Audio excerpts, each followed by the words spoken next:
it's in vogue right now. Progressives work hard. They stayed on the down low when it came to protesting during the latter parts of the election to ensure a successful Biden campaign. And then in the process, several Democrats lost seats in the House that were in very red districts. Maybe they shouldn't have won it in the first place, but they lost it. They communicated with the people as they should. You should have spent that time talking to people. So what is the easiest thing for folks to say? Progressives caused us to lose. Black Lives Matter. Defund the police. All these issues as if they don't matter, right? Well, Pramila Jayapal, who is one of the leaders of the Progressive Caucus, this is what she had to say. Let's listen and take this in. This is Congresswoman Pramila Jayapal of Washington. She is the co-chair of the Congressional Progressive Caucus. All of the sources I was talking to heading into election night expected the Democrats were going to win between 5 and 7 seats, and that if it was a good night, it would be in the double digits. And frankly, the opposite happened. Republicans picked up seats. Why, in your view, did that happen? Well, that's right. I think that the important thing here is I don't think anybody expected the turnout of Trump voters. I mean, you just have to understand this. In 2018, Donald Trump was not on the ballot. And so we had incredible turnout in districts that we never expected to win, but we mounted great candidates in those districts, and they won.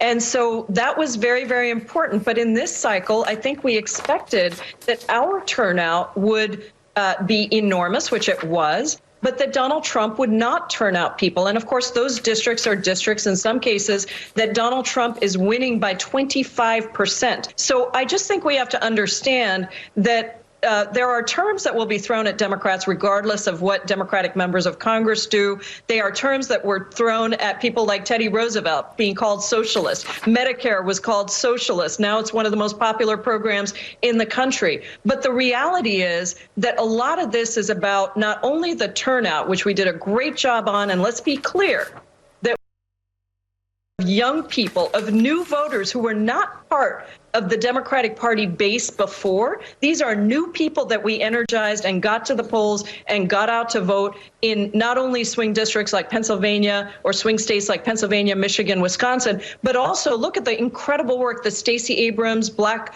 Voters Matter, and others did in Georgia. Look at the work that immigrant rights organizations did in Arizona to turn out those voters. We would not have won without that, and without some other people coming out. So let's just be clear, this is an important election for progressives to have turned out, and we did a great job doing that. I totally understand all of those points, and the data does back up that a lot of you had a lot of those new voters, and that I'm sure that we'll find that many of them were energized by progressives. But the reality is, your majority is made in these suburban districts where a lot of these frontline members who won in 2018 are still, some of them are still fighting to see if they're going to keep their seats. Lauren Underwood, for example, comes to mind. Jim Clyburn, the whip in the House, just basically said, well, defund the police, that was a problem. He said it in the context of Jamie Harrison, but it certainly could potentially be applied to these House districts as well.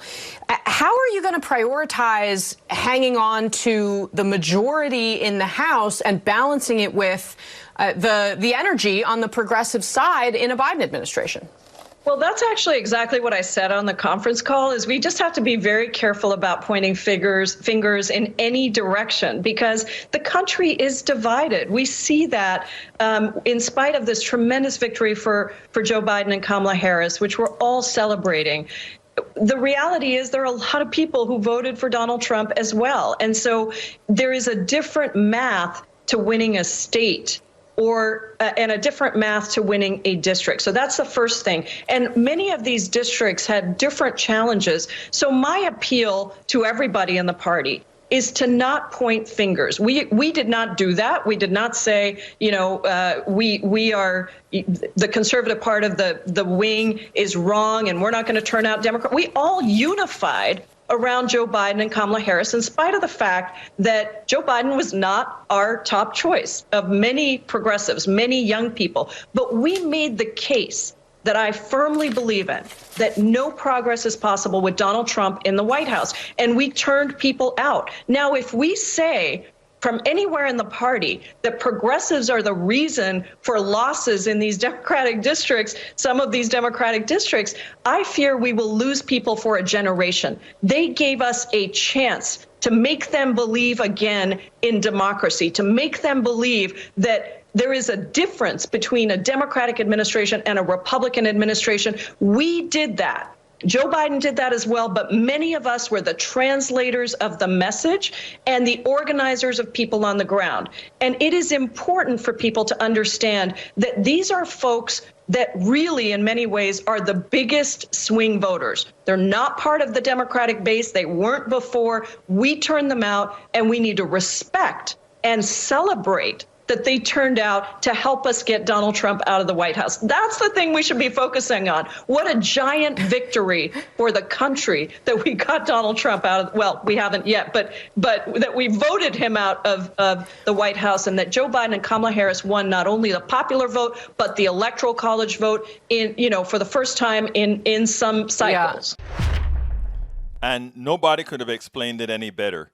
Look, with Georgia coming up, needing everybody to show up because that's the only way you win Georgia.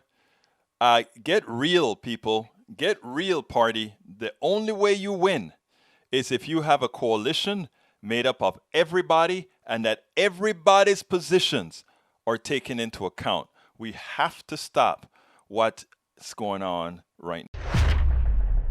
We spend a lot of time deconstructing the news, trying to parse it into a form that everybody can understand. We try to find those little nitpicks where it flies above the fray, etc.